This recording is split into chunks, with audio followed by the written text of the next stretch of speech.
I was always pleased and thank you. One of my most defining moments was when Steven Tyler and Joe Perry came in to do a guest spot on the show. And I was like, hi, Mr. Perry. Hi, Mr. Tyler. And they're all like, ah! And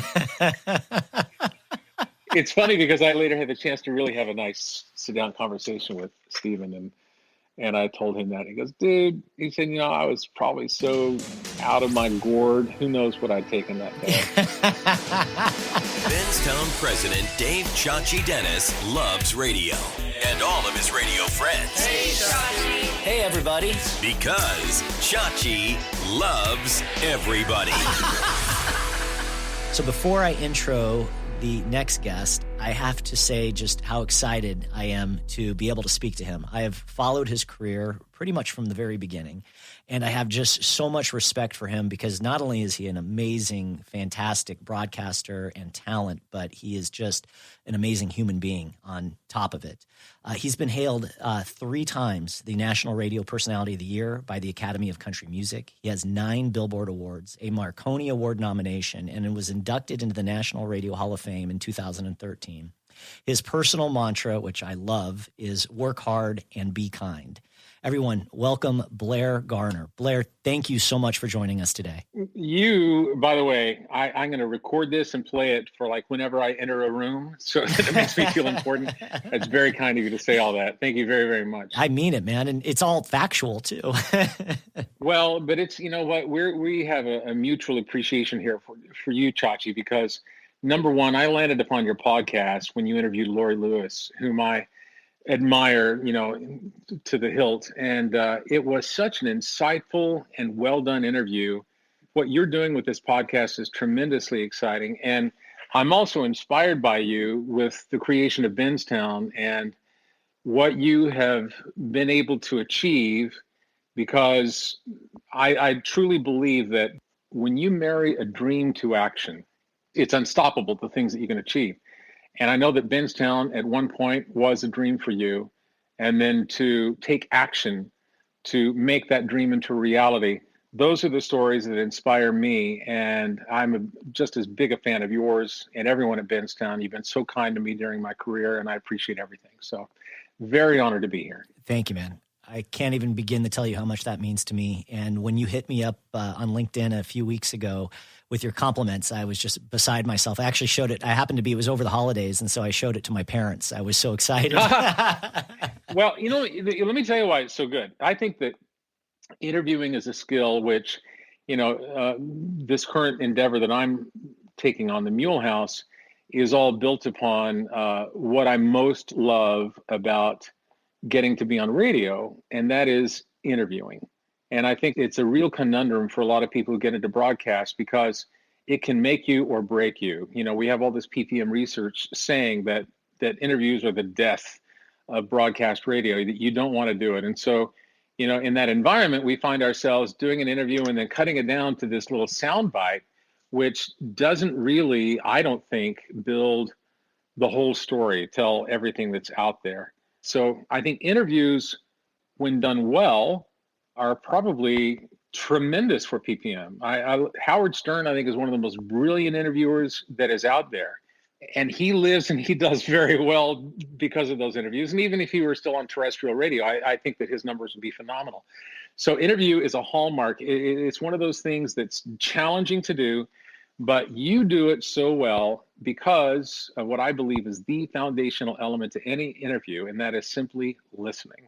You listened when I listened to you with Lori Lewis, watched you as well. I saw that you heard what she said and you knew where to go. You gave a thoughtful question on the heels of what she had just said, and that's because you listened. So I'm a big fan of what you're doing with this podcast, and the fact that you then hit me back to be on it, I'm really honored. Oh man, I'm just like beside myself now. After the LinkedIn was just an hors d'oeuvre to what you just said.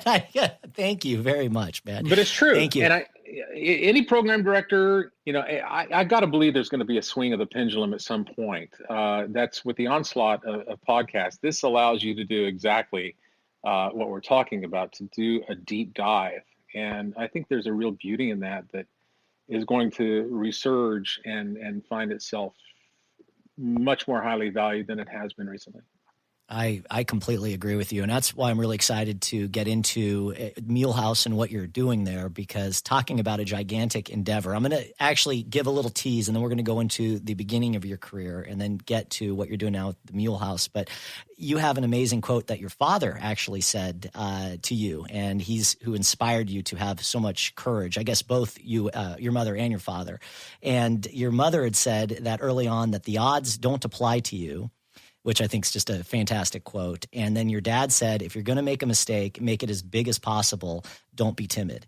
And I love just how courageous you are. And I want to get into more of the Mulehouse here in a few minutes. But to say that it is an ambitious project, I think is an understatement. And what you're doing is just absolutely amazing. So that's the tease. And let's talk about growing up in Canyon, Texas. Okay. Where the cattle outnumbered the people about 3-1. What was it like as a child? You know, it was an idyllic society. I feel bad. My brother, who's the editor of Black's Law Dictionary, he and I just had a conversation moments ago about the use of bad or badly. Like, I feel bad for somebody, or do you feel badly for somebody? What do you think? Oh, man, that's a great question. I feel bad, I think is what I would say, B-A-D. That's right. I feel bad. Otherwise, it's like if you were touching, like, I'm not good at touching my skin for them. So the correct usage would be bad. You don't want to play Scrabble with my brother. He apparently not. No, he has 23 books published in the legal field. He, as I said, is the editor of Black's Law. He wrote 2 landmark books with Justice Scalia of the Supreme Court. Oh my gosh. RBG was one of his good friends. Chief Justice John Roberts has attended my brother's speaking seminars. It's all about how to rid the legal language of legalese and to make it accessible to the lay people like you and I. Like you and me. See, right there, I'm just catching myself. That is fascinating. So your brother, I'm taking it, highly educated. And yes. Scalia is someone, he had a quote, and I'm going to butcher it, but he said, I don't attack people, I attack ideas. It's true. And I felt that it's incredibly timely based upon all of the unrest that we currently have in society. And we've gotten to this point where we're attacking and going after people versus debating the ideas. And the fact that Scalia and Ruth Bader Ginsburg could have had such a friendship, even though they had diametrically opposed viewpoints, they could still sit down and have understanding of each other's viewpoints and be friends. And I wish there was more of that today. Yeah. Justice Scalia was one of Brian's closest friends, and it in fact inspired him to write a book called Nino and Me. And you get a glimpse into the relationship between Scalia and Ginsburg. And it, I think, all goes back to that hallmark idea of people can have bad ideas, but that doesn't make them a bad person. Now, of course, they would disagree that the other, their idea was good or bad, but there was never disrespect. There was mutual appreciation. And I do think that dynamic is sorely missing in today's dialogue. But, again, same thing, going back to our mom and dad, mother saying that it doesn't matter what it is that you want to do. There's something about you that makes it so the odds don't apply. So what that enables you to do is to say, oh, well, yeah, I know it's maybe challenging to do, but I got this, right? And then dad, with his I distilled down the life lessons to those 2 basic ideas. Dad's, basically that if you're going to make a mistake, you make it as big and as loud and as hairy as you possibly can. Because if you fail to take the chance, you'll never truly know what it feels like to drink in the success of having done something that others didn't have the courage to do. So I think those 2 things combined are pretty valuable lessons. And it's an idea that I've done my best to get across to my kids. But you asked about Canyon, Texas, and my kids today. I feel bad that they didn't have the same opportunity to be as carefree, I think, as I was as a kid. When you just got on your bike and you just rode all day, you wanted to ride down to the square, you could do that.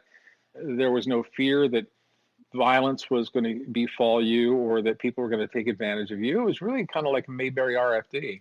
That sounds really idyllic. Oh, it was remarkable. And, of course, looking back, you find out there was some other stuff going on underneath, but as a kid, you didn't know that.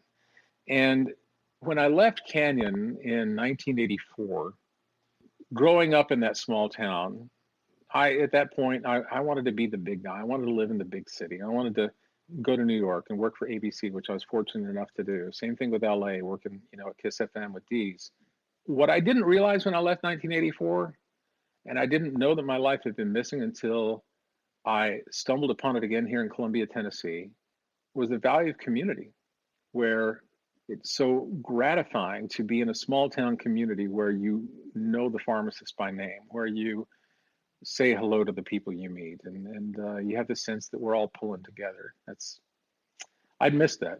I completely understand that. I grew up in a smaller town, a desert community. I don't think it was as small as Canyon, Texas, but yeah, I could go out, my parents after school, go ride my bike until the sun came down. My parents didn't worry about me. You'd go down the street and hang out with your friends, and there wasn't, and I'm sure you're right, there was other things going on that we were probably unaware of, but it definitely felt to be so much safer and so much more comfortable then. And I do miss that. And I think, unfortunately, big cities have lost a lot of that, or maybe never even had it. And I think, too, that, as far as that innocence, social media is just such I think, a downfall for a kid's ability to make a mistake and not have it replayed again and again on YouTube or shared among friends. Or, it used to be that if I made a mistake, the only people that knew about it really were the ones that were there. It's an excellent point. And now you do something silly and it just lives on forever and ever. Yeah, I think that we never worried about cyberbullying. We never worried about, I think, a lot of issues now that kids today do. It's a really good point. What did your parents do professionally? So my parents met in band. My father was a band and orchestra director. He taught at West Texas State University for all total 1963 till 2000. Gosh, I don't even know, maybe 7, 10, something like that. So a long, long time. But he has always been in music education. My mom, she sat second chair to my father. She just thought he was it. In fact, she went back and told her friends, she goes, I met the Gary Garner. That's so cute. And, it's such a blessing that they had that wonderful relationship. Sadly, my mom passed away in 1994.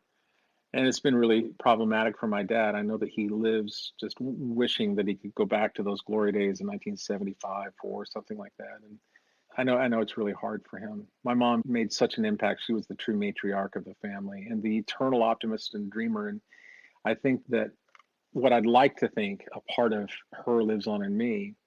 I'm not nearly as good at it as she was, but mother was the consummate idea person.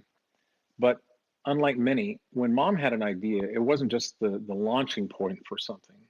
It was an idea with a beginning, a middle, and an end, and all the steps in between of how you would achieve that. And, I know that my husband, Eric, and my family get on to me because I am proud to give out, 100 different ideas every single day. I'm sure they get sick and tired of yeah, you got to, okay. If once in a while you find one that has legs, like After Midnight or, then this Mulehouse that we'll talk about in a bit, that's how you know it has real sustenance to it, or, the ability to become reality. But anyway, I'm sorry. I go off on different tangents. No, I love it. I find it completely fascinating. So you are well loved. Sounds like your parents are both very creative, and that's where your love of music came from. You play any instruments when you were a kid? I did, and it was not the one that I wanted to play. I'll admit that to you. It was flute, and Dad was first chair, Mom was second chair. When it came time for us to get into band, there was no option. At 6th grade, you either went to choir or you went into band. We were not given a choice. We were told, and I think I kind of fought that. But at the same time, I was lucky. I was first chair All-State when I was a sophomore in high school. Oh, wow. So you're a talented player. I had my day. I think it's really vexing for my dad because it came so easy for me because I hated to practice. I credit not having to deal with stage fright. I credit that to those years of performing and, performing solos on stage and all that kind of stuff. So it really gave me a good foundation for being in front of people. And it also, the music background, I think, provided me with the ability to understand that conversation is music and that it has a natural beat to it. And I get so irritated sometimes when people do an interview and then they edit themselves without understanding that if you don't leave that breath in, you are effectively, doing a poor musical edit, and it's so patently obvious. And I think that though listeners may not be able to put their finger on exactly what it is, but they can often, I think, walk away from an over-edited interview with the feeling that sounded, inauthentic. I agree completely. We have two things, and we have a lot of things in common, but I'm going to give you two right now. My parents were both musicians, and my father was a piano player, and my mom was a singer. And the person that was singing with my dad, he was about to do a show, ended up having to back out, and my mom filled in for the person who was supposed to sing, and that's how they actually met. And they didn't, unfortunately, go on professionally to sing and play the piano. My dad ended up becoming a physician and so forth, but music was always very a big part of them. And back to what you were saying about the editing, my business partner, Andy, he believes 100% the way that you believe, that the best producers have a music background because they understand that rhythm. Yeah. And not only that, I mean, it even goes as far as saying, I will, if I have to do a pickup on something, I always go back mid-sentence of the one before, because as your mouth is getting ready to form either a consonant or a vowel, there is a difference that rings into that. So you can't edit the breath going into a word that starts with the letter D. You can't edit that breath into one that starts with the letter A. I know a lot of people are saying that is just way too in the weeds.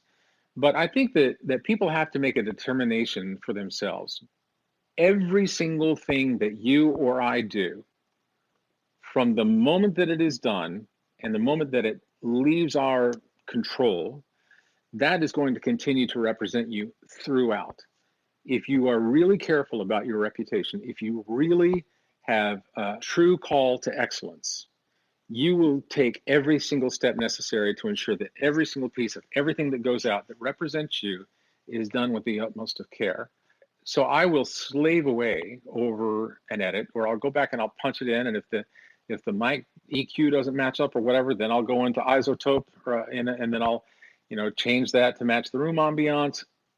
I did get a little crazy with it sometimes. But the end result is that's how your career is built. It's built of all those little minuscule decisions that if you do your job well, when someone hears your name, they understand, oh, there's someone who does it right.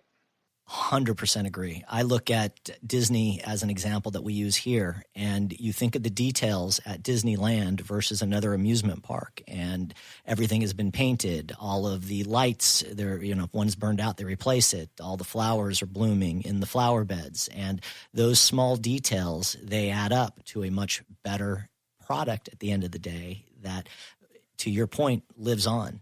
And I think more so today than ever.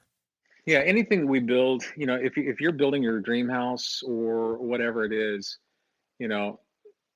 people may not necessarily walk into that space and say, oh my gosh, I love the way that you, instead of going with a textured wall, you went with a smooth sanded drywall.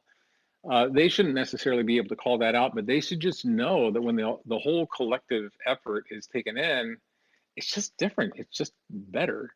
And they may not be able to know exactly why. They don't need to. The real genius is in hiding your hand, but it just having a certain quality that speaks volumes.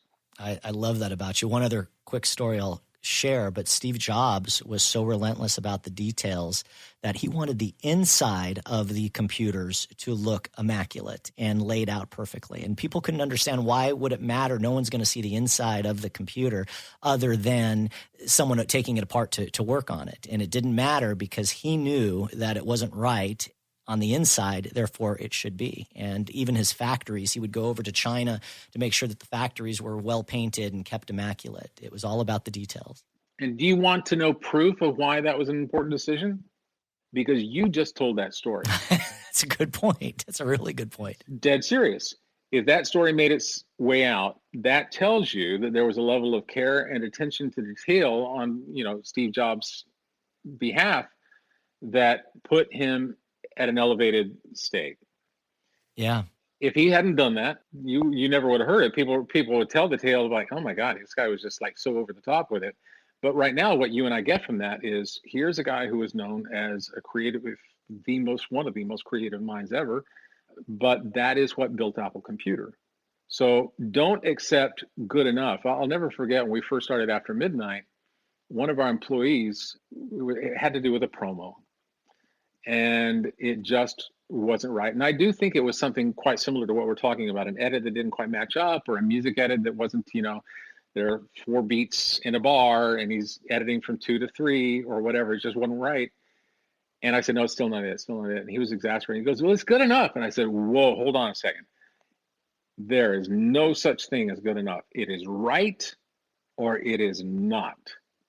And if people listen to our show and they hear something that is not right, they don't say, oh, because you, the production director, made a poor edit here. They say, God, Blair had this promo on that really kind of sucked. And so at the point that you really kind of start having a lot of different people and their work ethic working its way into what you're building as your own personal brand, you really have to be vigilant over that as well. Makes a tremendous amount of sense. I couldn't agree more. So you're in Canyon, Texas. How do you get your first radio gig? How does that come to be?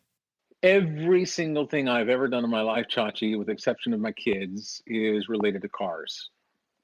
I started collecting cars when I was 11 years old, and that was after 2 years of hassling my parents that I wanted to buy a car. It's like, what 9-year-old kid needs to buy a car? It's like, oh, I want to have one. I want to work on it. And I just had this all-consuming passion with cars, so much so that my parents had said no, that I couldn't do it. So I started ordering parts from J.C. Whitney for a 1940 Ford. And there's like, why are you getting an alternator for a 1944? So I got to build one.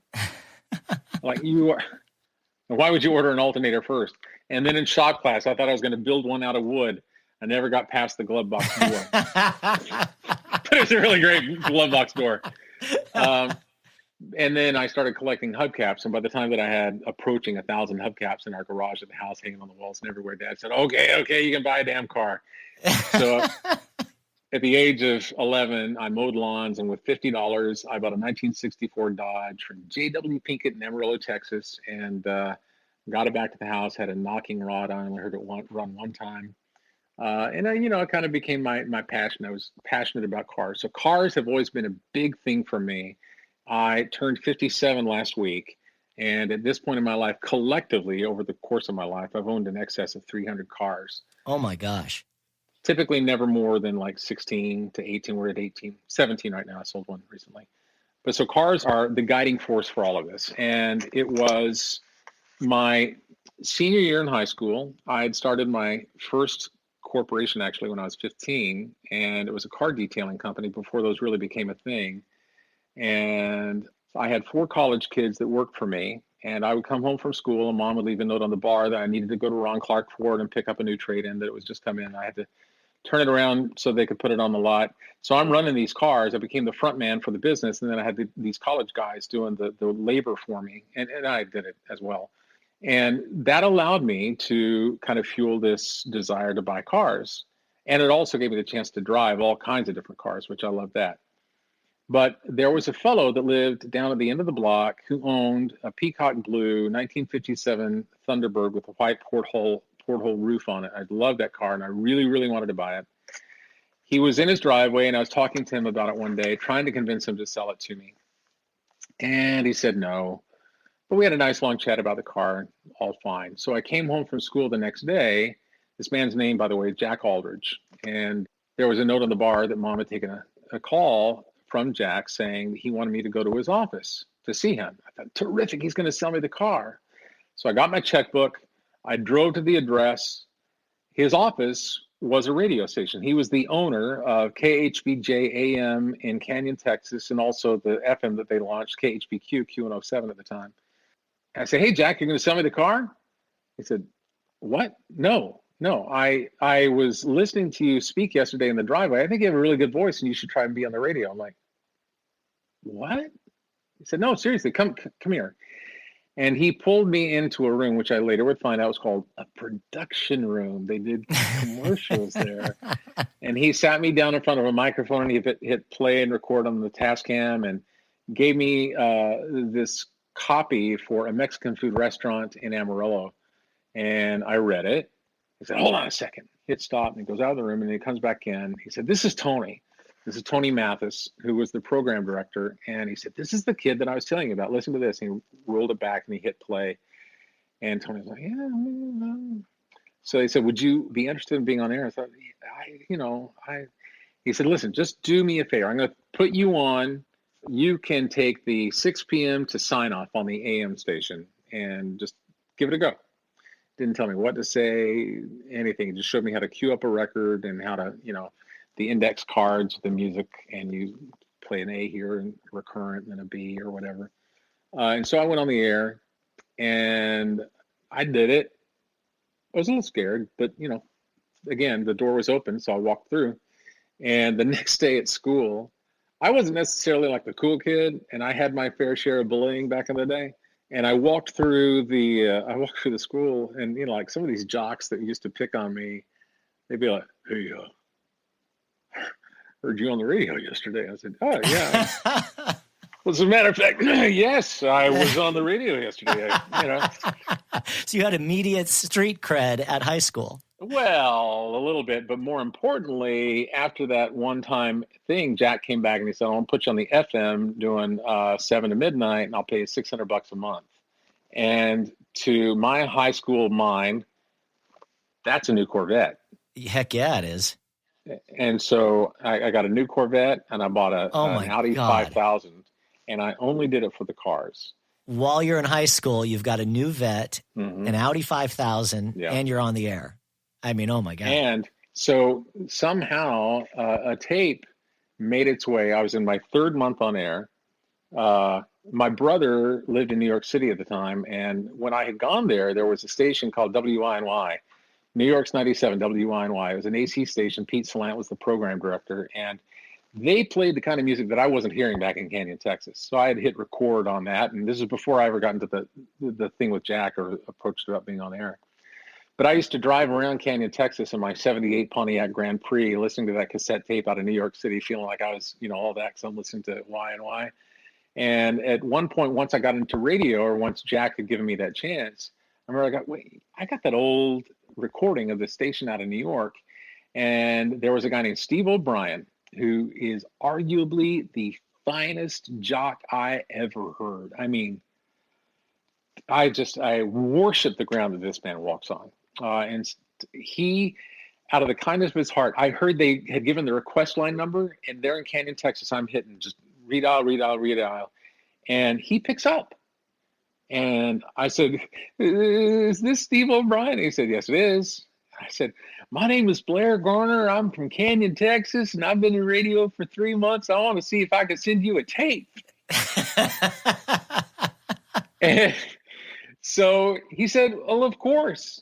So I sent him a tape, and very shortly thereafter, with the NBC letterhead, because this was, WNBC, WINY, I get this really thoughtful, generous critique from Steve O'Brien. And I was on air. I was doing my basic impersonation of Steve O'Brien, but it helped me to learn. It helped me to leapfrog so that I didn't have to make a mistake along the way. I just kind of imitated and kind of landed at this different place.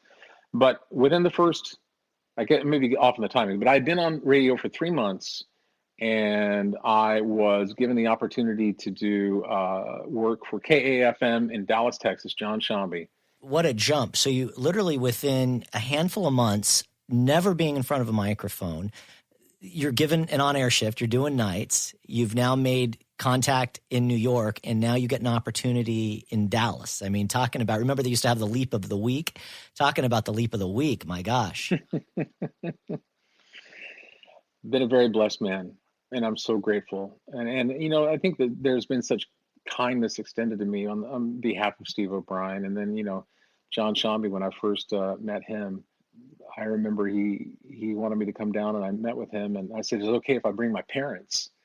And so, I did. Who goes to a job interview with your parents? But, it was Mr. Thompson, music director, Pete Thompson, and John Shomby, who was the program director. And I went to lunch with them. And your parents are there. And my parents.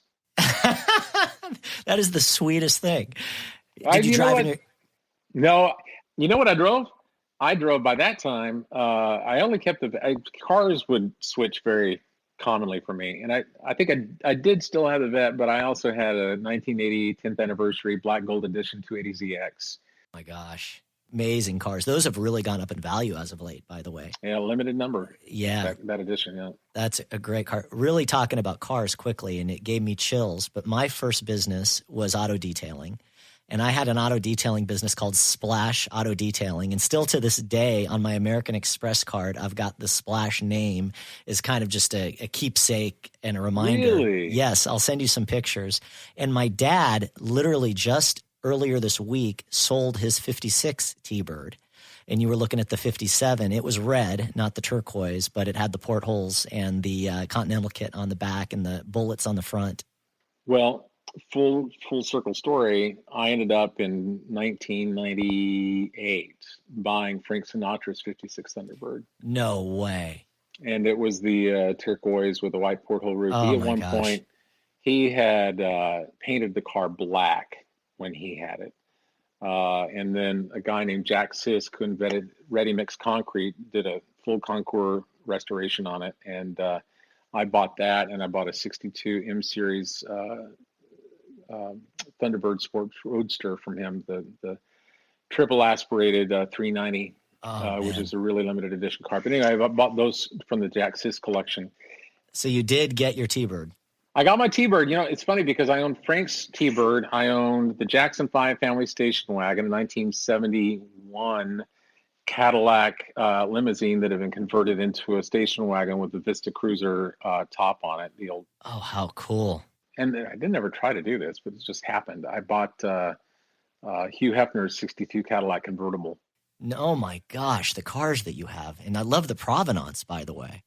It just, I didn't ever set out to do it that way, but it just kind of fell my way. Oh, that is the coolest. And when we get to the Mule House, I want to talk about if the cars will be part of the Mule House. But the Mule House is due to the cars. Okay, good. I'm excited because I have that in my notes to talk more about cars. Let's go back to Shomby. So he hires you in Dallas? Mm-hmm. Yeah. You're 17 at this point? I was 18, I think. 18.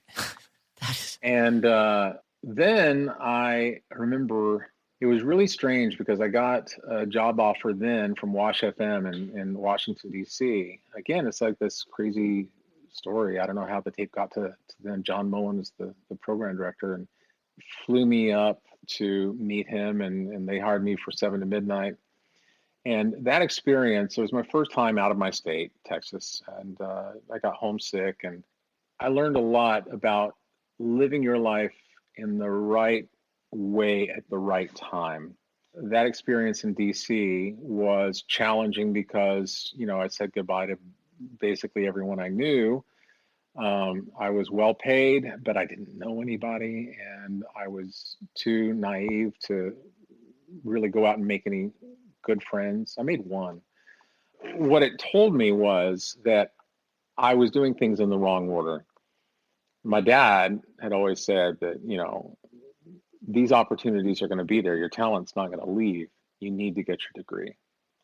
And I said, Dad, you don't hire people based on, it's like a model. You wouldn't hire a model because, oh man, she's beautiful, but did you see her GPA? No, there's TNA, not GPA. But the hallmark of having a degree, I ended up finally listening to what Dad had been saying. And I quit DC and I went to Austin and I finished my degree there at the University of Texas. And I got my degree in advertising. I've never worked one single day in advertising. But the reason that was important is because later, especially when I was trying to get the venture capitalists to invest in After Midnight to financially back my dream, the fact that I had gone through and finished my degree showed them determination, the ability to start something, the ability to finish something. And, it's kind of the same conversation I had recently with my son that, oh, sure, you may be, terrific at this, the ability to do IT or whatever it is. He's a computer nut. I said, but I really do still think that you need to get your degree because a potential employer is always going to look at whether or not you have the ability to start something and then finish something. And for me, that degree, I believe, was what lent credence to my efforts at launching After Midnight.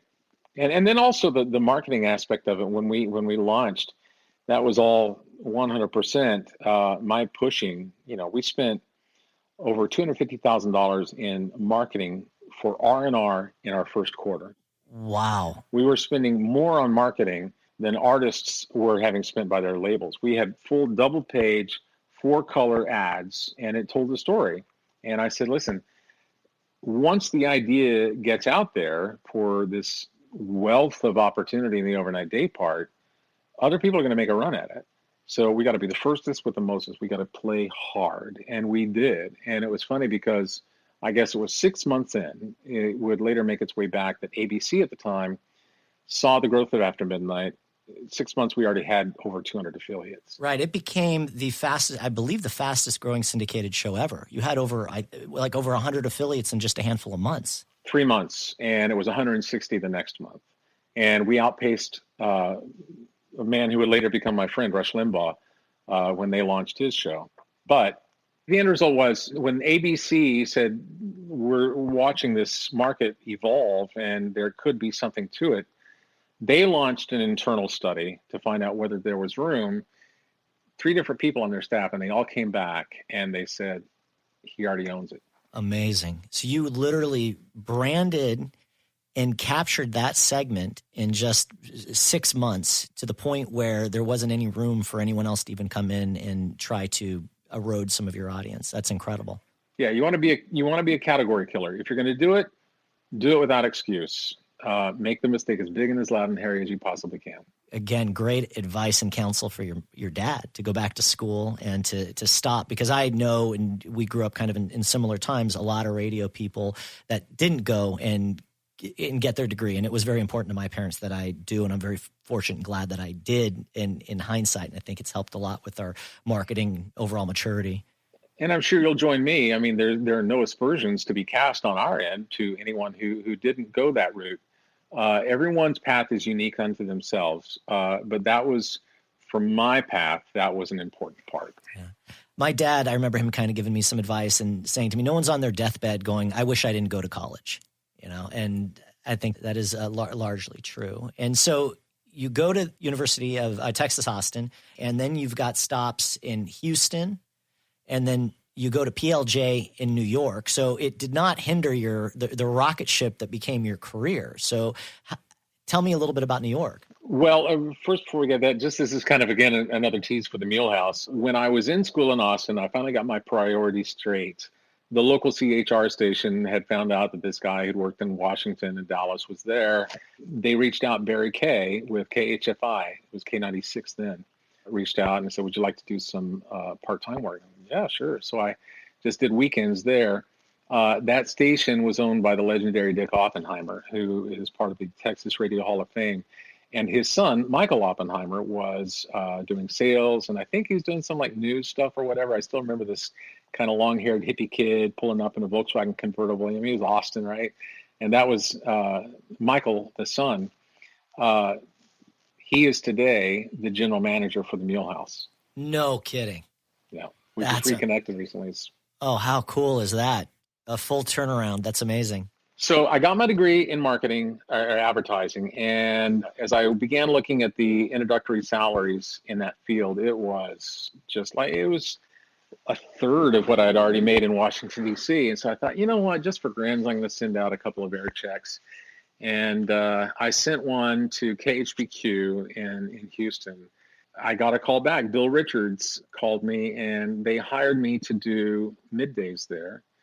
And at that time, there was, remember the Birch ratings? Sure. The telephone ratings. So took middays on. The Birch numbers really saw a tremendous increase for midday. I don't know what I did. I don't think it could have been the music pick. But anyway, but it was a big change for what they had previously had. And the PD at KRBE was none too happy that there was this big change in the makeup of the Houston market there for the CHR listeners. So they started recommending me for jobs outside of the market. And that is how I landed at Larry Berger's desk, in New York City.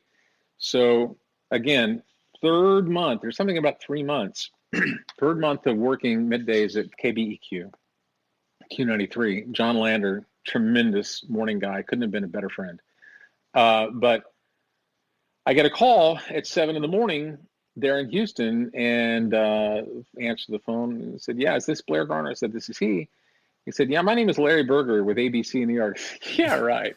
That's funny. Who is this?" He goes, "No, this is Larry Berger." I said, "I don't know who you are. That's funny." Really. Well, it really was Larry. And he said, "So listen, someone that you don't know there in the market has sent you my way. I'm looking for some new air staff. And I've heard a lot about you, and I'd kind of like to hear, see whether or not you'd be interested in moving to New York." And I was like, "Oh, geez, Mr. Berger, that's really nice of you to call and everything, but I just got here in Houston. I wouldn't feel right about that. And so thank you so much. I really appreciate the interest, but I couldn't do that." And so he said, "Well, at least would you please just send me a tape? I just want to hear." I said, "Okay, I can do that." So I did it. And I called my dad, my mom immediately thereafter, and I told him about it. And he said, Dad said, "You turned him down?" I was thinking the same thing. I said, "Well, of course, I didn't feel like it was the right thing to do." And he goes, "Blair, you got to at least hear what they're saying." So in an effort to kind of renew maybe a little bit of interest, I FedExed the tape to Larry. And so he got it first thing New York time. And again, dead asleep, phone rings. It's Larry. And Larry said, "Hey, got your tape. You're what I'm looking for. I really want you to think about coming to work in New York." I said, "Seriously, thank you so much, but I don't know that I feel right about that." And he goes, "Do me a favor. I'll just fly you up here just for an afternoon. Just fly up, look at it as a lunch, a chance to come to New York City, and that's that." I said, "Well, okay, as long as you understand that that's all it is." And he said, "Okay." So because I believe in doing the right thing, right? And naive little Canyon, Texas kid, I go into Bill Richards' office, my program director there in Houston. I said, "You're not going to believe what happened to me today." And he said, "What?" I said, "I got this call from ABC in New York. You know a guy named Larry Berger?" He goes, "Yeah, I know who Larry Berger is." He said, "Yeah, he heard about me." And he's like, "What did you tell him?" I said, "Well, I didn't really feel right, but so I sent him a tape, but he still really liked it a lot." And he said, "Oh, okay." And I'm just so naive to the way that things worked. So I ended in, by the time it was done, I turned Larry down 3 times. Unbelievable. It became like one of those things that I literally had to do. And in fact, Bill Richards told me, he said, "You know what? You can't turn that down." Now, the guy who was the general manager, and I'll not share his name he was none too happy about it. And in the break room screamed at the top of his lungs to me. He said, "I fucking hate you." He said, "If I had a rope, you would be hanging from the side of this building right now." Oh my God. And it was, that was really hard for me to hear because Sure. I had not been dealt with in that way. And I remember it was Jim Kerr. I told Larry what they were saying in Houston. And Jim Kerr, God bless, man, what you talk about, the best of the best. He called me and he said, "Hey, this is Jim Kerr. I'm the morning guy here at Y&Y, and I hear that you're kind of dealing with some tough stuff down there." He said, "I just want to let you know that no matter how much anger you may be feeling right there, on this end, there's every bit as much, if not more, enthusiasm to welcome you to your new family." Wow.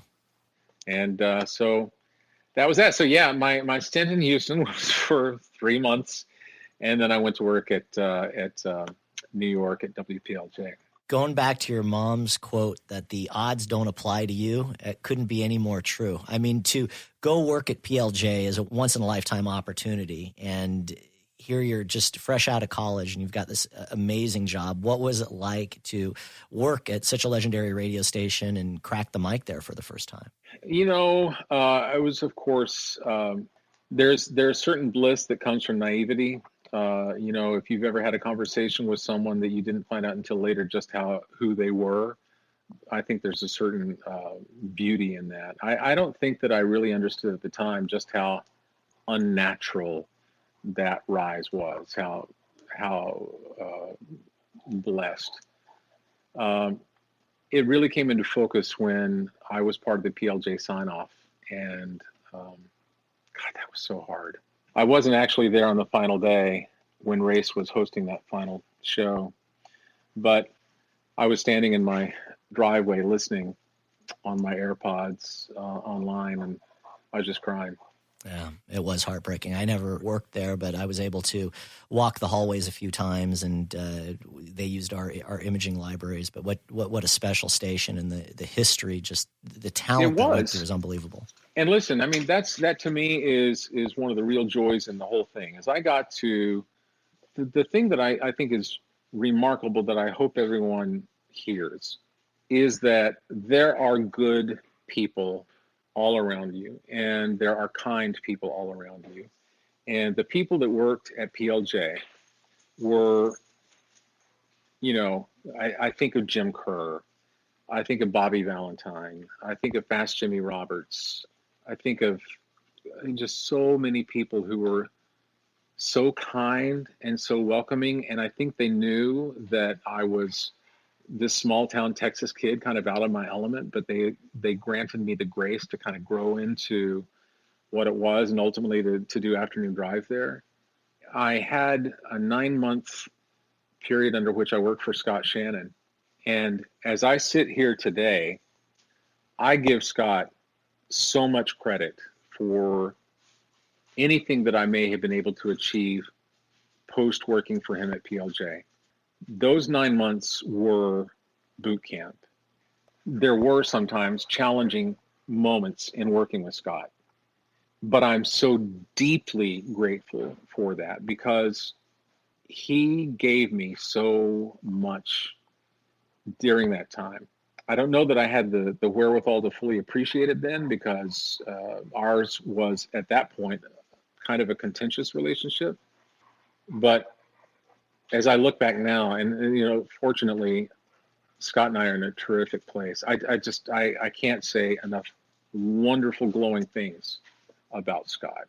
What an education. And I think when we're younger, and I'm certainly guilty of it, it's hard to sometimes take direction or advice from someone who is older than us, from a senior, if you will, because I think we tend to think we know it all, or we don't have quite the understanding. I don't know if our brains have opened up enough to even fully appreciate it, but talking about an education, there's probably no one better to give you a morning show education or just an air talent education than Scott Shannon, who not only is a legendary on-air talent, but also a legendary programmer. And it wasn't that I doubted what he was teaching me. I think that the way that he messaged his knowledge was unlike any other at that point in his career, was a little more harsh and direct. I think that I'm the kind of person that it's hard for me I'm a people pleaser, which is my Achilles heel. And that means that sometimes I will do things that I just in an effort to keep everybody happy. Sometimes I'll shoot myself in the foot. And so it's hard for me if I don't hit the marks with someone. And my thing with Scott kind of went back and forth. I felt that just from a personhood standpoint, I didn't relate to his background of having been raised, I think, in a military family, and then just a much different life experience that brought him to the heights that he reached. And, I was always pleased and thank you. One of my most defining moments was when Steven Tyler and Joe Perry came in to do a guest spot on the show. And I was like, "Hi, Mr. Perry. Hi, Mr. Tyler." And they're all like, "Ah!" And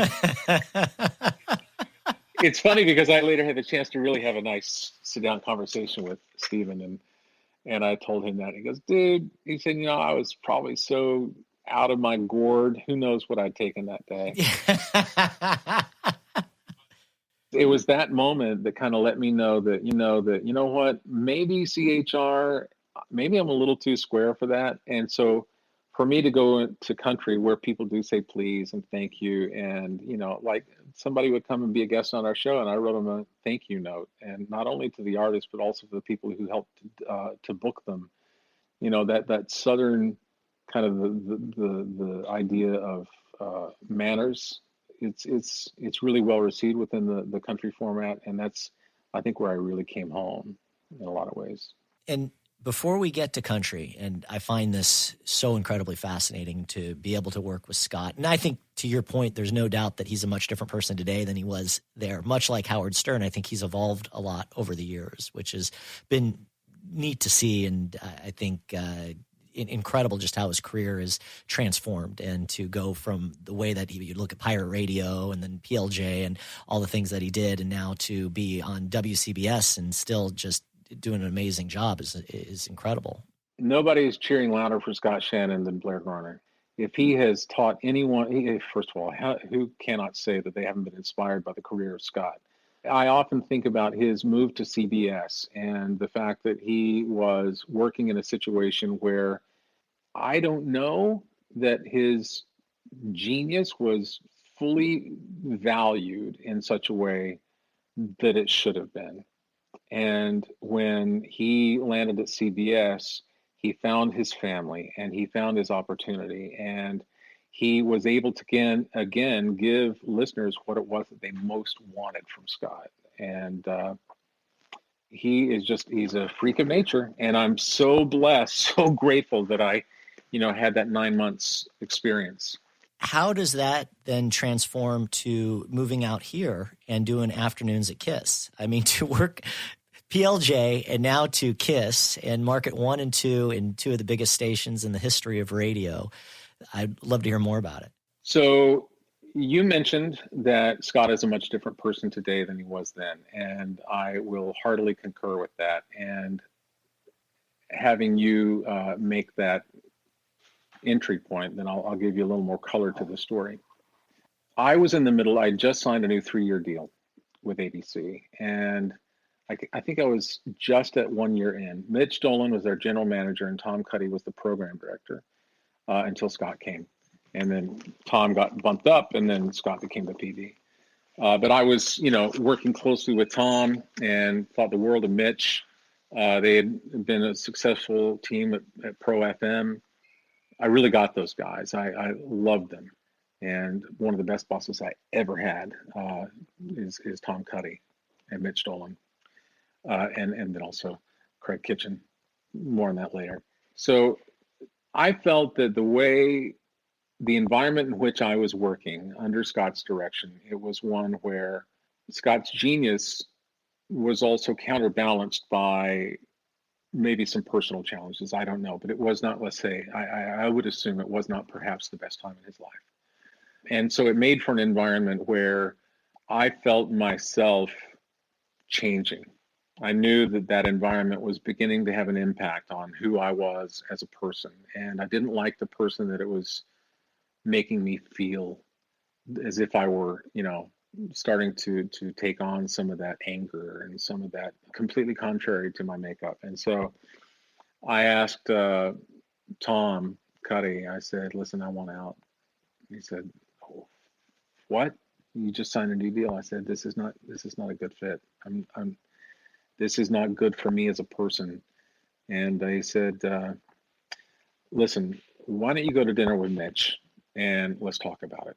And so Mitch took me to this really nice steakhouse in New York. And he said, the problem, Blair, is that, and of course I was Skywalker at the point. So he said, the problem, Sky, is that Scott doesn't feel that he understands you.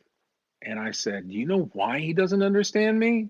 I said, he doesn't understand me because the principles that drive me are truth, integrity, and honesty. And I don't even know if he really knows what those mean. Now, in retelling this, I'm sorry it sounds so gruff, because again, please counterbalance this with the fact that I stand today, I'm the world's biggest card-carrying cheerleader for Scott Shannon. But at that time, in that specific moment of time, that was the environment in which I was working. He said, well, will you do me a favor? I'm trying to work it all out. Will you give it 3 months? He said, if you, at the end of 3 months, still feel that this is not right for you, then I will let you out of your contract. I said, okay, great. So I went home that night and I marked that date on my calendar. And on that morning, I walked in and I said, well, today's the day. He said, what do you mean? I said, it's 3 months today and I want out. He said, are you serious? I said, yeah. He said, so have you lined up a deal?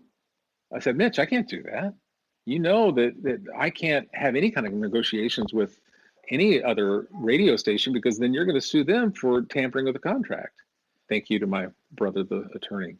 And so I didn't. I had nothing. I quit cold turkey. And I flew home to Texas. I had my 1976 Porsche 911 that I'd driven in college in storage. I threw a new battery in it. I drove to Los Angeles. As I drove into the city, I called, funny story, it turned out to be my former program director at Q93 or 93Q in Houston, Bill Richards, who was the PD there at KISS FM in LA now. I said, hey, Bill, so look at this. You're in LA now. I said, yeah. What are you doing? I said, well, I'm just driving in. He said, you're kidding me. How long are you here for? And I said, well, I'm moving here. He said, what? I said, yeah, I decided that, I left PLJ and I want to live in LA. And he said, do you have any work? I said, no, but I'd like to. He said, well, come on in. We'll sign papers. No way.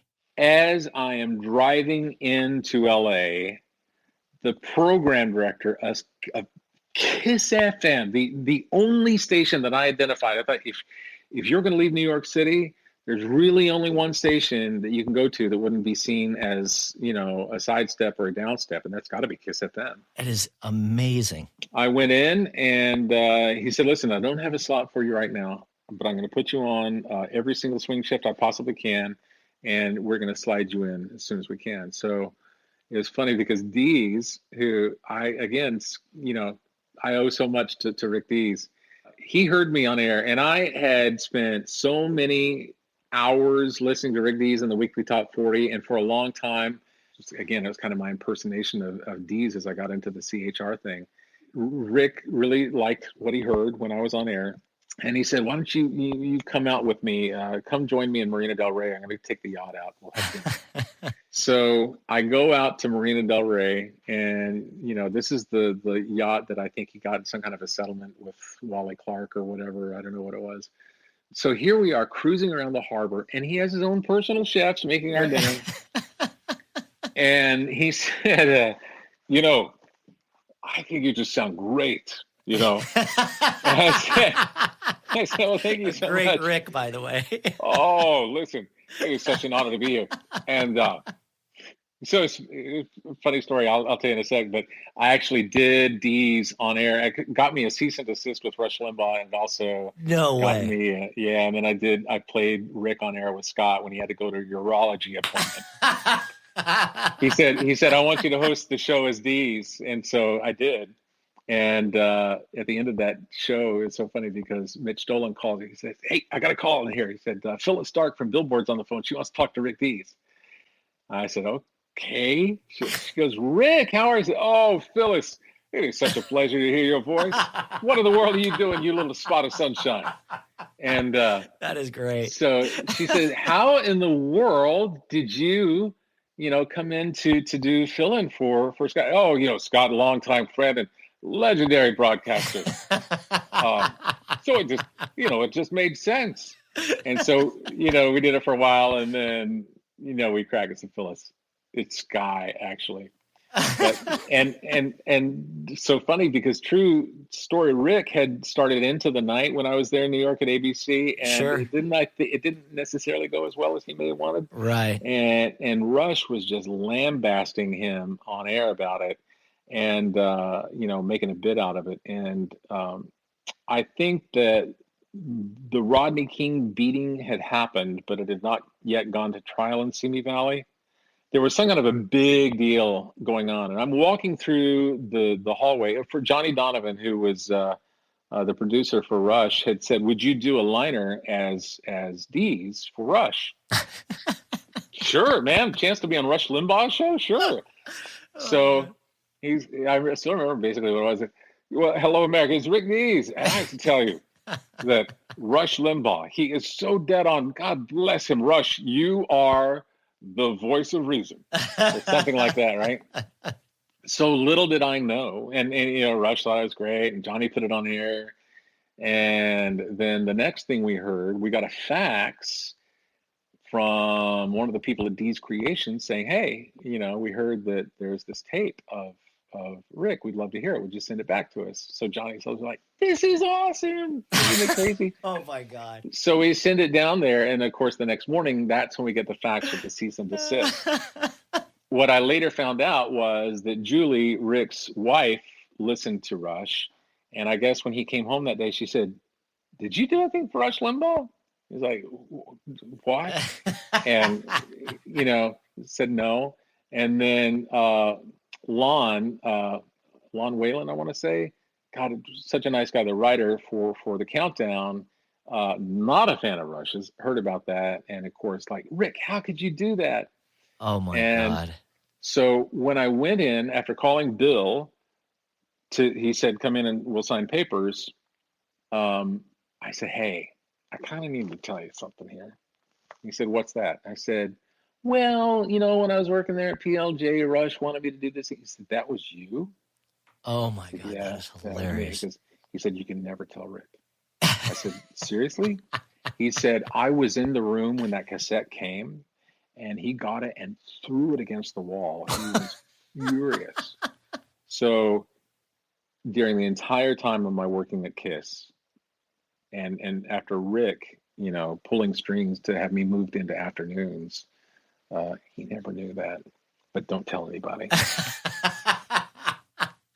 So anyway, but Rick, so he takes me out on the boat, and this is so awesome. I'm in awe of Dees. He's so brilliant. He said, can I ask you a question? This is after he said, I'm going to make a play for you tomorrow, and I'm going to tell them that I want you to be put on afternoons. Like, no great. Way. And I said, so he said, but there is a price. And I said, okay, what's that? And he said, you have to promise me that you're going to promote the morning show and your afternoon show. I said, done. He never knew that. Sure enough, next day, I go into the station. At this time now, Jeff White had become the program director. And so Rick was in the hallway. He pulls me into Dees Creations office. He goes, I just want to let you know, I just made a big power play for you. And I said, you did? He said, yes. I told them that unless they put you on afternoon drive, I will be personally insulted. And so they will soon be talking to you about this. So I walked out of that little Dees Creation office, and I walked into the programming area, and Gwen is the assistant PD there, and, sure. and Jeff Wyatt. And Jeff goes, hey, can I see you for a second? I said, yeah, sure. Came inside. He goes, hope Jeff doesn't get mad at me. He said, we really wanted to do something special and different with Afternoon Drive. And we've been listening to a lot of different people, and I've given this a lot of thought. And you're the guy that I want to take on afternoons. Wow. They didn't know that I knew. So you acted surprised. Yeah.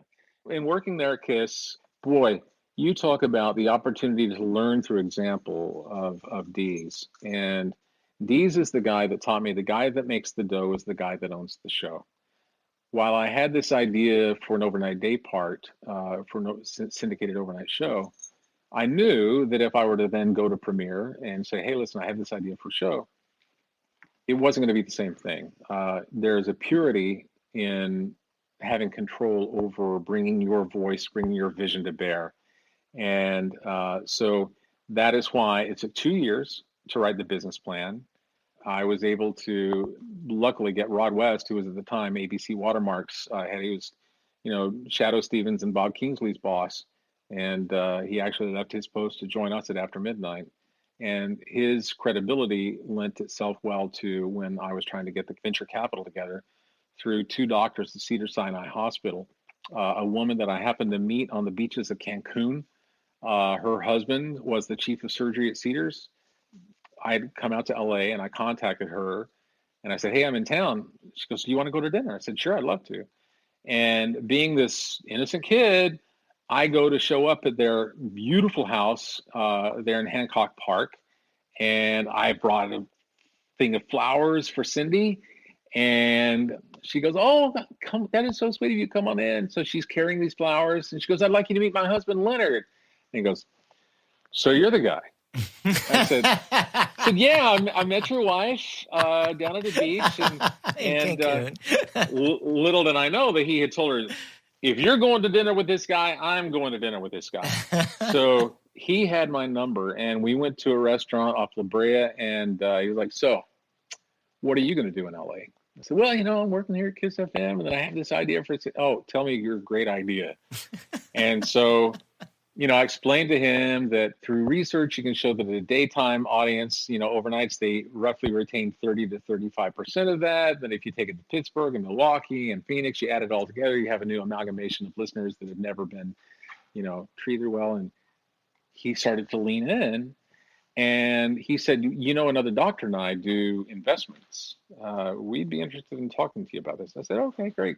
So Cindy, how's your sister? And I just, tossed it away because people say things. He brought it up 2 more times. And within a day from Cedar Sinai letterhead, there was a letter from Dr. Leonard McCalca saying, we'd like to fund this project. And so that's how we did it. They invested $1.2 million. We were at about $750,000 in first year, where Premier made inroads. They wanted to purchase us. They wanted to pay us $900,000, but we were holding out for $1 million, and they wouldn't do it. So we continued to own it until in 2 more years, we ended up selling to Premier for $9.2 million. That is incredible. But as the guy who was not the venture capitalist, I didn't get all that. So, sure. But it did allow for more fun than I should have had in buying some cars and losing money. What an amazing story. Where did the entrepreneurial side of your upbringing, where did that come from? Because you did the auto detailing, and you were certainly business-minded as well as an incredible talent. So both left brain, right brain. Yeah, well, the business thing, I think that what it is really, I don't know if it's an entrepreneurial bent as much as it is a common thread of seeing the beauty in something that others don't see, and then bringing it to a place where they do see it. And that shows itself in my belief that every single broken down car I see is, waiting just like that Sarah McLachlan puppy that needs to be saved.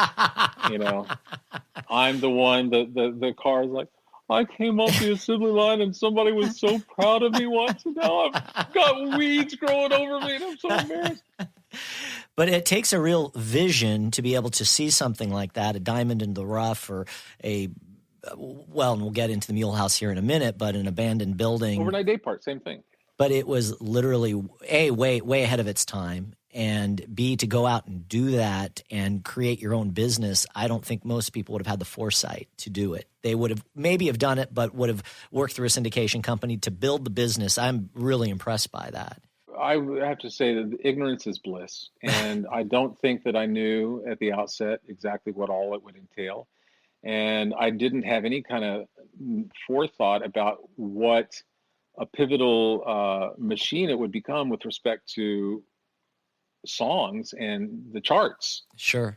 When we launched, we were out buying our own CDs at Tower Records. And then I got an email from Bob Mitchell at Sony at the time. And he said, hey, we hear what you're doing, and we might be able to help. So he takes us to dinner along with some other regionals from other labels in town. So we need to know you. And the big takeaway for me was, they're going to give us free CDs. We're not going to have to go buy all the singles. And then, of course, very shortly thereafter, we understood about reporting stations. We understood that one spin on our show would equate to a lot of spins. I mean, you could not break a country record without After Midnight. I mean, it got to the point. It could literally determine what song was number one. Yeah. And we could play a song one time and make it chart. Amazing. Absolutely amazing. And so after you sell, was that because here was something you built from the ground up. It was your baby. Was that a hard decision? Was it difficult for you to sell?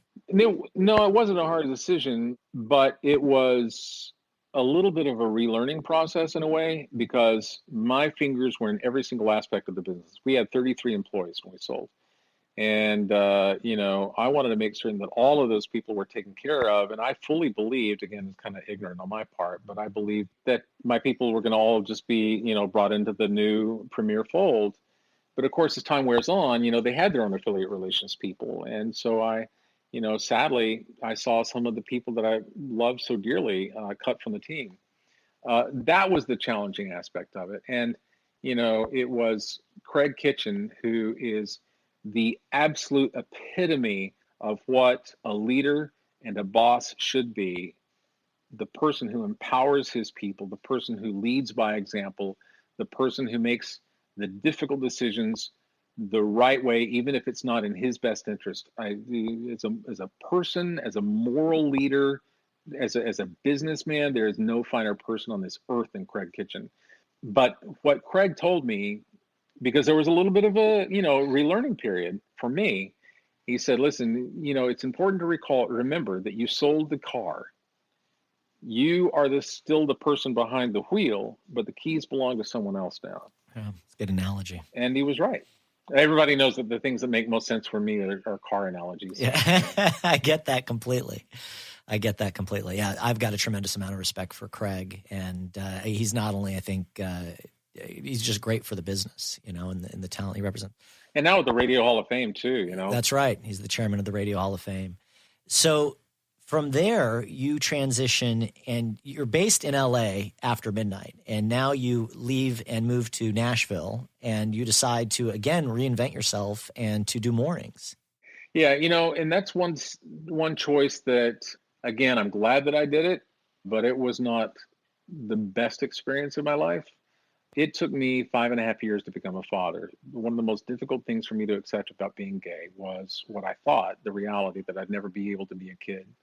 I'd be a dad. But when I sold After Midnight and I learned about surrogacy, how that is a viable option for a gay man to become a father, I, as a single gay man, went through 5.5 years of trying to become a dad, 5 embryo transfers, 5 different egg donors, 3 surrogates. But finally, on November 26, 2003, my son and my daughter, Braxton and Ava, were born. So we're living in Calabasas. We're not far away from the Kardashians. We're not far away from Justin Bieber. I was at Jerry's Famous Deli when Britney Spears came during the Umbrella days, and just this, it's an alternate universe. Sure. And being that small town Texas kid who wanted to now, as a father, instill the value of saying please and thank you and, common manners and treating people with respect, I began to realize that the decisions that I was making as a father with my kids, that other parents' decisions of their peers, my kids' peers, was beginning to have an impact on my kids. And please and thank you in Calabasas, not in vogue. So it made for an easy decision to move to Nashville, where I felt that society better bolstered, those choices. And so that's how I wound up in Nashville. The chance to say goodbye to After Midnight was thrilling with potential, but execution was a challenge. I so admire what iHeart has done with Bobby is brilliant. First of all, I'm a genuine fan of Bobby. I think he's so good for our format and shows what a determined spirit can do. So I'm a real fan of his, and he's been very, very nice to me as well. But iHeart, to their credit, they put all the chips on Bobby, and they did not waver. And I think that's what you have to do in launching something that's going to become, an iconic program. You have to say, this is what it is, and then you have to stay true to that, and not try to become creative by committee.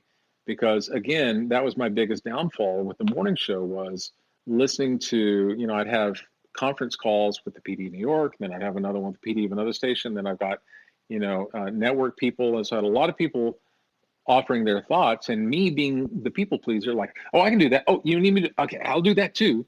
And right. Then what ends up is not really true to what you can offer when left to your own defenses. That's what I did with After Midnight, and that was the beauty in that.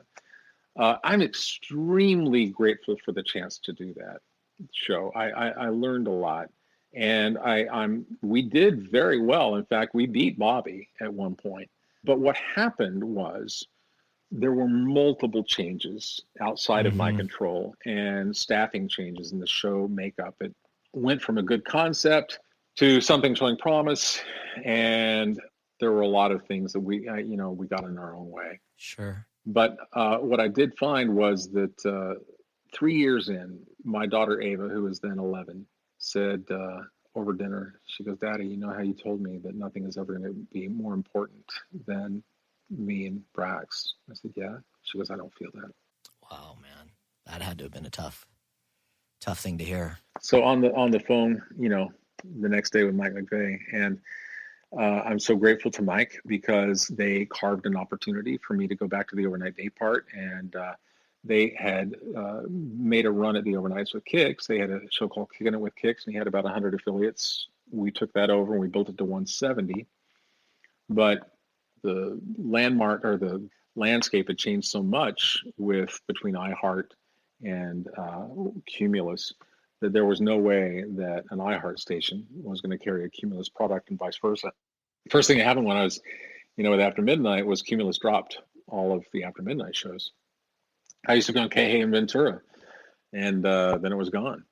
And, I was sad about that. So it only made sense then that, turnabout's fair play. Sure. So there was a much lower ceiling just because the ownership volume was not as high with Cumulus as it was with iHeart. But so, yeah, made that change and then went to do the overnights thing and grew that. And, then they made the decision that they didn't want to continue on with that. So. Do you feel now and being able to spend more time back, at least closer to your family, and that's been a nice upside to all of this, to be able to be closer to your kids? Yeah, because you never get those years back. And, on your tombstone, if I do my job right, it'll say loving husband, loving father. And it's not going to say, #1 morning show or overnight show for 6 consecutive books or, whatever. Who cares? You want to be a dad. You want to be a father. You want to be a good husband. The blessing of all of that is that, again, though challenging in the moment, and, I was crestfallen. I poured so much into that. And that was not a part of my experience, really. And it was tough. But, again, it was exactly what was needed because as we build out this new venture, there is literally no way that I would have been able to do everything at once. Let's get into the Mule House. To tee this up, I see you, 2 years, maybe it was I think 2 years ago at CRS, and we're catching up, and you tell me that you're basically going to build out a venue. And in my naivety, I thought this was, a smaller venue, kind of a bar, place that you would hang out. And so I'm like, well, let me know, man. I'd be interested in investing. And this sounds really cool. Little did I know that you were talking about a 55,000 square foot building that used to be prior it was a First Baptist church, correct? In Columbia. And you are completely overhauling this building. It looks absolutely spectacular. I follow the video series of you guys doing the work. I just watched the one about the doors. Please fill me in on what is the vision and what is happening with the Mule House. It goes back to what your passion is. First of all, just quick sidebar, the way that cars factored into this, we bought a building because I wanted to store the cars there instead of paying rent every month. And I was super excited about it. It was a 1930s grocery store. Brought our architect over, and he looked at it and said, "You don't have any cars in here." I said, "Yeah, this fits 16 cars. It's perfect." He goes, "No, you cannot put one car in here. These floors will not support one car." Oh, wow. I'm like, I just bought this building. Oh, man. Oh, no. A friend of mine said, "Well, why don't you do your radio show for them?" I'm not going to do my radio show for an old abandoned 30s grocery store in Columbia, Tennessee. But what his comment did was it planted a seed. I started thinking about what is it that I most feel good about with my work on air. I think that listen, I've done my fair share of liner cards. I've done my, appearances at the local Ford dealer, all of those kinds of things. But if I had to be known for anything with respect to broadcast radio, I would want to be known for the interviews. I am a fan of the singers. I'm a fan of the writers. I'm a fan of that whole process, and I'm fascinated about the human experience. I don't believe that if I'm speaking with Tim and Faith, or if I'm speaking with you, or anyone who may be watching, we all have the same shared human experiences. We know what it's like to suffer a loss. We know what it's like to have an unrequited love. We know what it's like, unfortunately, sometimes to go through a divorce. We know what it's like to have a mentor who's kind to you and helps guide your career. We know what it's like to, have that moment of joy when you first told your child. We know about the challenges of what age am I going to give my kid their own smartphone or allow them to have their own Snapchat account? Those conversations are relatable to all of us.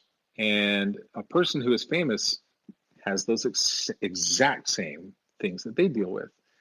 That's what I like to talk about. I'm less inclined. Yeah, I'll take care of the label needs. I'll talk about the single, the album, and all that kind of stuff. But really, the bulk of the interview for me is just a thoughtful conversation about getting to know this person, who they are, what they're about, and how their fans best relate to them.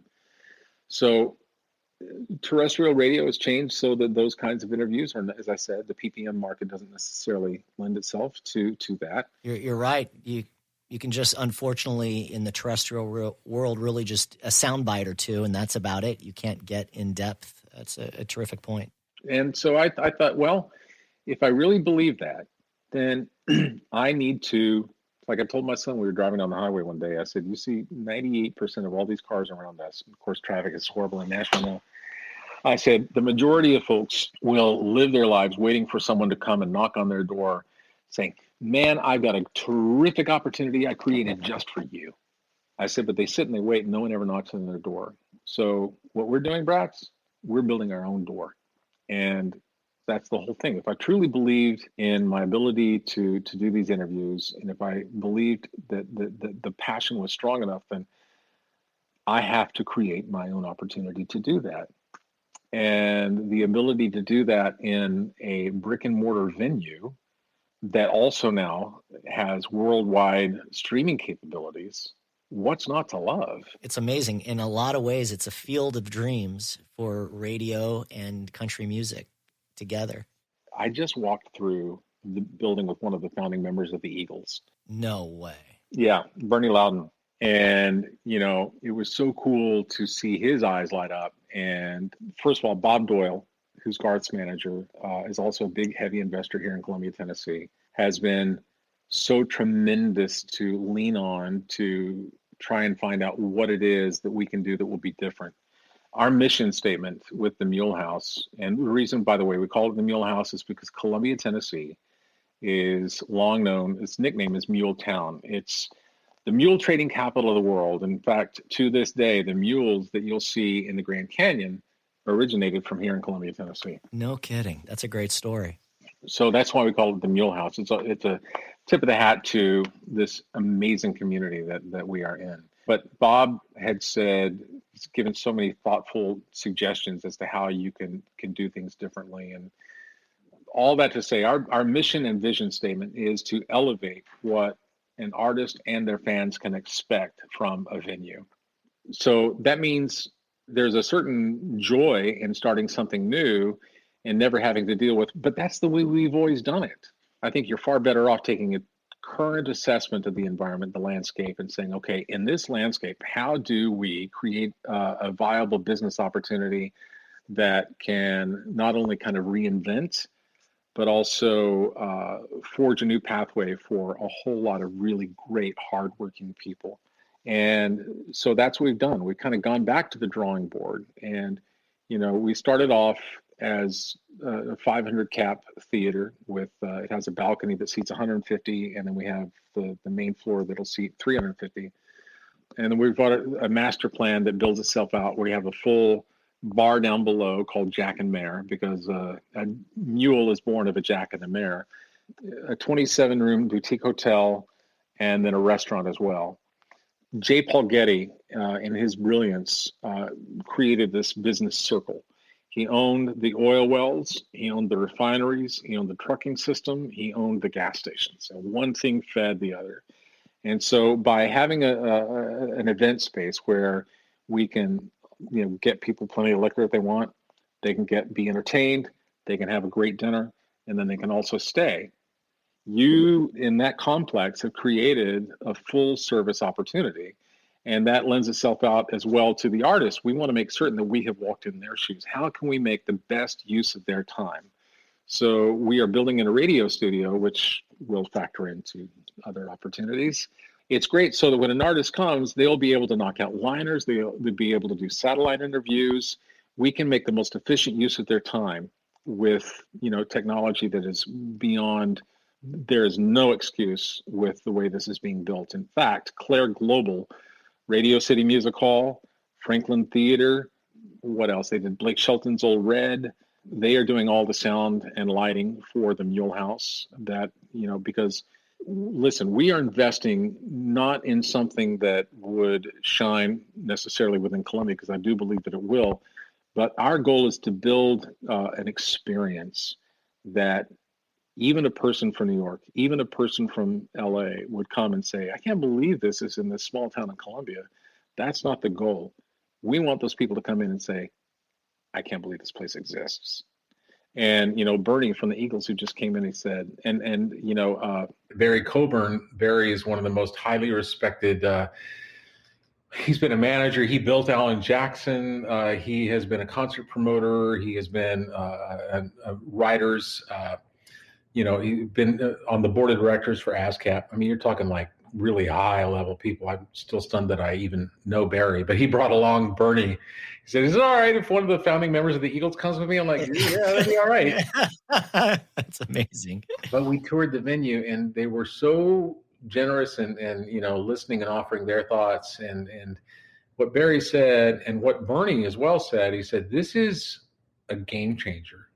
He said, first of all, there's nobody building a venue today, but what you're explaining and now having walked through the property and seeing it, I get why you're doing it. I get how you're going about it, that you are going about it the way that you are.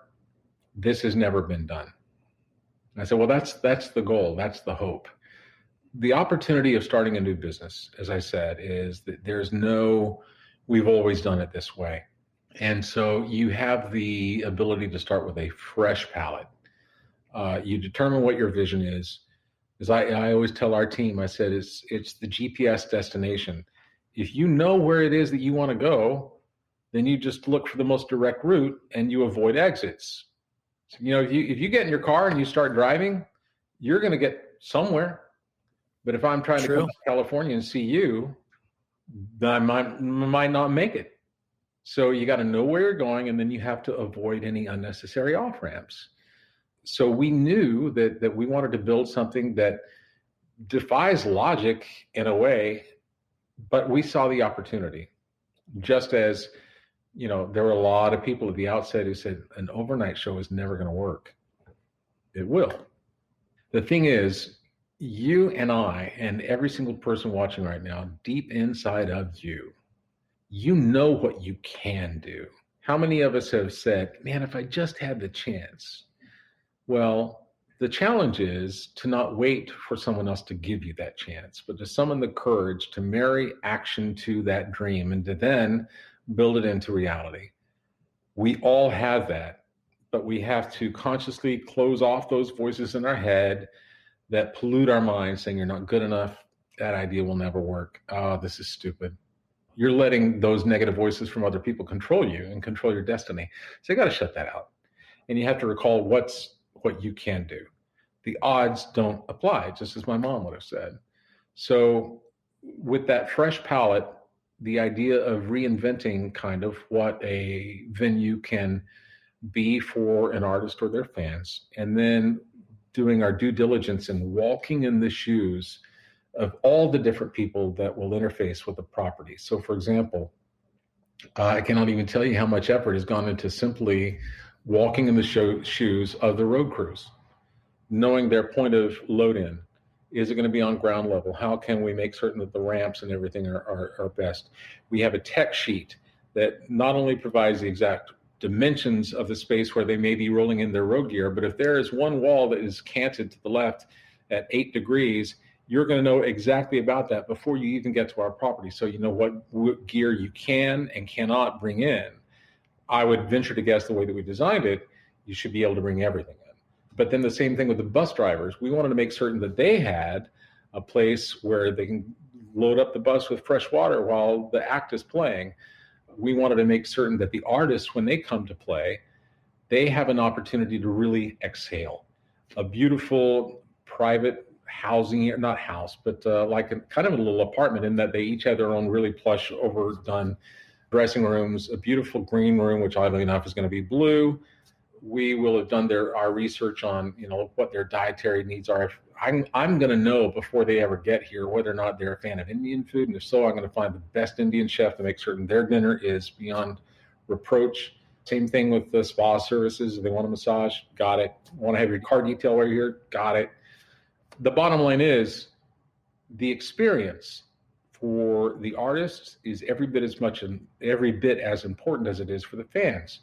And in building those relationships and also building what we hope will become an iconic venue, people go where they feel welcome, but they return where they feel appreciated. So if you talk to any artist out there, like, where's your favorite place to play? I would have naively thought, it's Madison Square Garden, right? Not necessarily. It's about the experience. It's about the fact that when they pull up, if their crew is already there and they've already gone through load-in and it's been seamless and they're in a good mood, these are their road family. If they are in a good mood, that translates to the artist. The artist arrives, they know that they are well taken care of, and that people have really spent some thought and effort in providing them with a great experience. They're going to hit the stage in a good mood. They know that they are going to sound good. They know that they are going to look good. Then it's a win-win. And the ability, again, to make best use of their time with the ability to do radio remotes, with the ability to do their liners or whatever it is they choose, a writer's room, they got it. Even a gym. I absolutely love it. Listening to you talk, it's become a culmination of all your experience throughout your career, and back to this attention to details, to think about that flywheel and to make sure that all of the artists' needs are met, and then some, to blow away their expectations. And it's going to ultimately give the fan, the listener, probably the best musical experience that they'll ever heard, which I think is going to be a fantastic formula for success. I think we have a real opportunity. There are a couple of businesses that, as I quoted the J. Paul Getty thing, Chick-fil-A, In-N-Out Burgers. If you've ever walked in, and every single person that walks behind the counter there, they represent that brand in such a great way. They look you in the eye, they ask how you're doing, and you really get a sense that it's not inauthentic. They put the right people at that position. And I've told our staff, I said, that's what we aspire to do. If we're going to really elevate the experience, I would want if one of our guests came up and said, could you show, where's the restroom? I said, I want you to stop what you're doing. I want you to walk them to the restroom, but then I want you to internally ask yourself, what's the one thing that I can do? What's the cherry on top that I can do that would be unexpected? And the example that I give was, when they come out of the bathroom, I'm going to have a bottle of fresh water waiting for them. And I'm going to let them know, hey, thank you so much for coming. That's so cool, man. It's the same thing when, writing thank you notes. It's just goodwill. And yes, it may make for a slower build. It may be caused that we're spending this inordinate amount of money to build this. But again, you need to be a category killer. It's like that first quarter of spending it at after midnight. You got to be the firstest with the mostest. And that's what we aspire to do. We were in the throes of the interior demolition when the full depth of what COVID was going to bring to the independent venues became real, and it absolutely freaked us out. But only for 2 days, because that eternal optimist, I fully believe that when things get blown up, that means opportunity. But you have to be the person that decides, I'm going to seek it out. Certainly, give yourself some time to mourn whatever loss.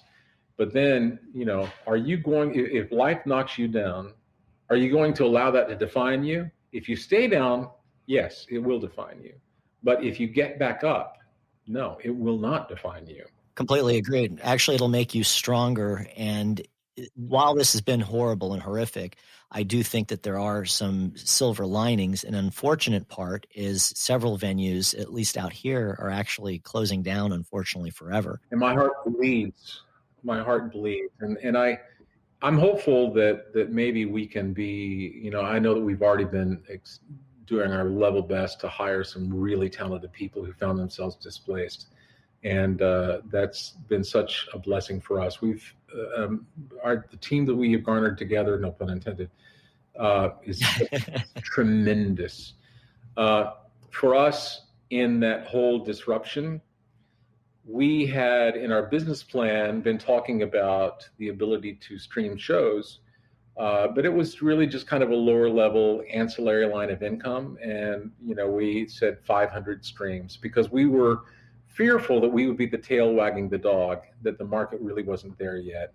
What COVID did was it caused people, it didn't kill the desire to consume entertainment. No, what it did was it caused them to find a different way to get it because the desire remained. And that gave birth to the Couch Concert series. And so everybody knew what streaming was. And now, as that whole idea of like, oh, we're on Facebook Live or we here in my living room, the novelty of that has begun to wear itself a little bit. We made a conscious choice to pivot and to begin building the venue as a live stream venue. So it's not retrofitting. And as far as I know, we're the first to do that. Like Barry said today, he said there's nobody building a venue now, certainly no one that's building a venue around live streaming. Sure. So we made that pivot, and working with Bill Simmons, tremendously talented man at Claire, he said the set is no longer just what's on stage. That entire inner theater becomes the set. And then we were fortunate enough to talk to the three biggest providers for live stream events. And all three were just very excited about it. In fact, it kind of began a bidding war because they understand that what we're doing is markedly different from anything else. But we went with what we felt was the best match, and it's Nugs.net. They recently did a Metallica show. I mean, huge, huge numbers. I know that some people look at live stream and they say, well, they haven't really found the magic in the sauce yet. Nugs has found a lot of magic, and we believe as well that with the marketing team, John Zarling is, with 615 Leverage and Strategy, he and Scott Borchetta, doing Big Machine and then launching Taylor Swift and Thomas Rhett in Florida, Georgia Line. So they kind of know a thing or two. Yeah, they've done this once or twice. Jackie Campbell, they are the best of the best, and they are our marketing team. Nugs, our live stream partners. And then we have, as I said, Claire Global, Dan Hines, of all things, the guy that saved the Notre Dame show for Garth Brooks. It was John McBride from Martina's husband over at Blackbird. I called him. I said, who should I talk to about doing sound lighting? Because there's one guy, Dan Hines. So he had seen Dan working with Garth, and of course he worked with Martina as well. And so I called Dan. Turns out he lives in Columbia, Tennessee. Oh my gosh, he's a neighbor. What are the odds? There are so many things surrounding this. The opportunity that we found with this building and tearing into it, it could not have been better built for what we are doing. I'm gonna send you some images that you can fly in if you want to during this, but give you a little bit of insight as to what it looks like. Please. We're going to put a link to the Mule House in the bio. So you'll be able to grab. Yeah, of course. Obviously seen pictures of it online. When will you do the first streaming show? Probably mid-April. So really soon. That's great. We have some dates on hold that I'm not able to share publicly yet, but some impressive dates on hold. And God, I wish there was so much. Let's just say things look really good. Well, that is Awesome. And I would love to come out and visit. I think you're going to be set up, obviously incredibly excited about the live streaming. And I completely agree. I think that's a whole new business and experience that didn't really exist prior to COVID and is here to stay to some degree. I also think that live venues, live entertainment is about to have a renaissance of business. It's going to be, I think, just gauging by people's behavior and us already going so stir crazy, wanting to go out, putting ourselves at risk to go out of contracting COVID, but we'll still take those chances. Once it's become safe, I think people will pack the halls. That's my thoughts. Yeah, I think you're right. And I'm so hopeful that these, some of the venues that have had to shutter, I'm hopeful that they will come back online, because we need it. And it's part of the tapestry of our country. And it's the relationships that these artists build by doing these shows. With the live stream component of this, and also understanding that, as I was talking today with Bernie and Barry, the record community has changed so much. The record business has changed so much. Some of the needs that they have not changed. If you were to tour or do a radio tour with a new artist, it's number one, it's exhausting, but number two, it's incredibly expensive. And you're trying to launch a new artist in a much more fragmented society now because, we're being split up with radio, but with Pandora, with Sirius XM. If the need to break an artist, we can actually bring them to the Mule House, and we can do, if they need to do a bonus show for Miami, they can live stream it from here to Miami. They can do one the next night for Boston. They could do another one. It may be a residency, but we can geofence all of that through our streaming. I mean, it's amazing. You'll be able to do radio from there, podcast from there, streaming from there, video from there. I mean, it's really a multimedia production studio. We even, with respect to the television crews, there's a television production room. Walking in their shoes, there's a portal at the side of the building where the TV trucks come and they just plug in, and they have full access to the whole lighting rig, to the all the cameras, to everything. We want to make it as simple as we possibly can, and we want to have whatever it is that they may need. Everyone who comes through, I say, what's on your wish list? What do we need to do?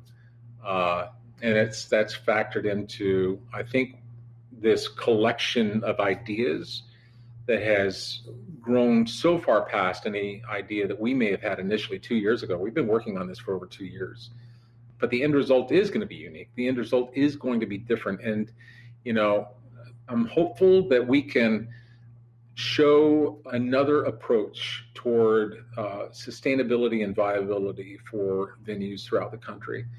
And I'm hopeful there are probably a lot of other great opportunities out there, and I look forward to learning more about those. But this is the one that seems to be working for us, and it's the one that seems to be garnering a lot of attention. So we are fully pregnant with it. The build out should be done early April. We're looking for as I said, I think our first live stream event mid to late April.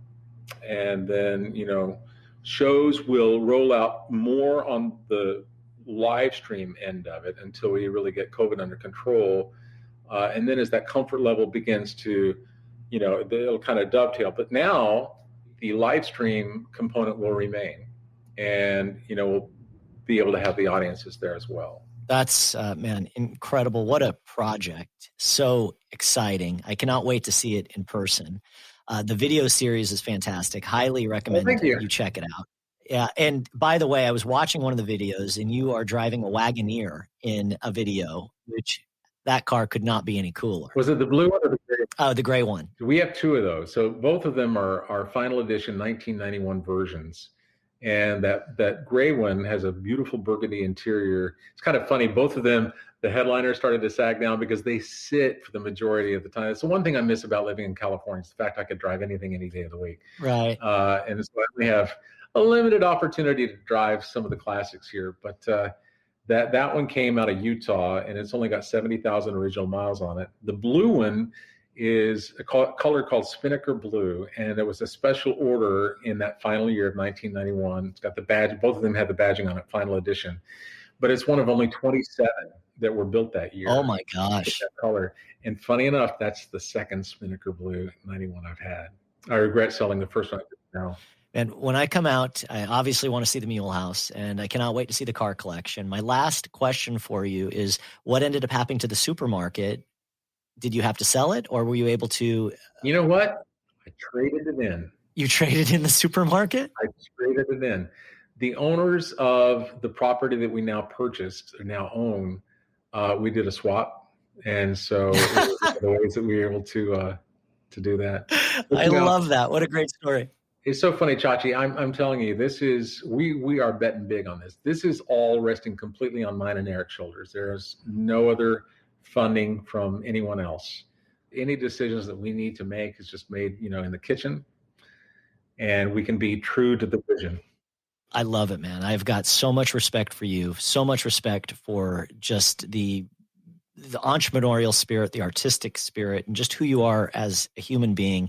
I think, as a request, but I think you need to put this quote up somewhere in the Mule House from your dad. If you're going to make a mistake, make it as big as possible. Don't be timid. That is a great quote. That's a really nice idea. Somewhere.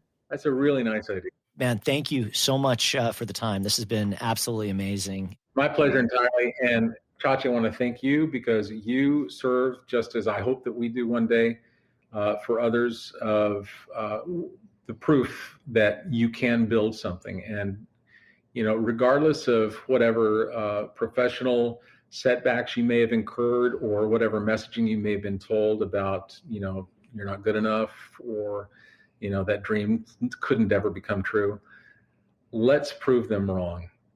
Let's show the world what you have deep inside of you. Because if you will step through that door that is waiting for you, have the courage to do it, believe in yourself, and prove them wrong. I love that, man. Thank you so much, Blair.